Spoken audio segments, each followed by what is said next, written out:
നഷ്ടത്തിൻ്റെ അടുത്ത് വെച്ചാണ് നമ്മളൊക്കെ ഇഷ്ടത്തിൻ്റെയും ബന്ധത്തിൻ്റെയും ഒക്കെ ശരിക്കുമുള്ള ആഴമറിയുന്നത്. ജീവനോളം വലുതല്ലെന്നേ ഒരു മനുഷ്യനിർമ്മിതിയും. ഈ കൂട്ടിവെച്ചതും കരുതി വെച്ചതും പൂട്ടിവെച്ചതും ഒരു രാവിനുള്ളിൽ മാഞ്ഞുപോയെങ്കിൽ ഇനിയെങ്കിലും നാം അറിഞ്ഞിരിക്കണം, ഇത്രയേ ഉള്ളൂ നമ്മളെന്ന്. കൊടുക്കലും വാങ്ങലുമൊന്നുമല്ല സൗഹൃദം. ഒരു വിളി, ഒരിറ്റ് സാന്ത്വനം. മനസ്സൊന്ന് പിടഞ്ഞിരിക്കുമ്പോൾ സാരമില്ലെന്നേ, എല്ലാം ശരിയാകും. ആ ഒരു മനസ്സുണ്ടല്ലോ, അതിനപ്പുറമായി പിന്നെ എന്താണ് വേണ്ടത്? പലരും കാണാതെ പോകുന്നതും അതാണ്. സ്നേഹം നേടാൻ കാണിക്കുന്നതിൻ്റെ പാതി പോലും അത് കൊടുക്കുവാൻ കാണിക്കാറില്ല.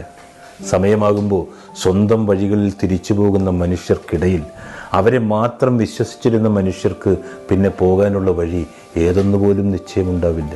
ഒന്നാലോചിച്ചാൽ തനിച്ചായവരിൽ പലരും തന്നെക്കാളേറെ മറ്റാരെയോ വിശ്വസിച്ചിരുന്നവരാണ്. ബന്ധങ്ങളൊക്കെ തുടങ്ങേണ്ടത് ഹൃദയത്തിലാണ്. അത് സൂക്ഷിക്കേണ്ടതും അവിടെ തന്നെയാണ്.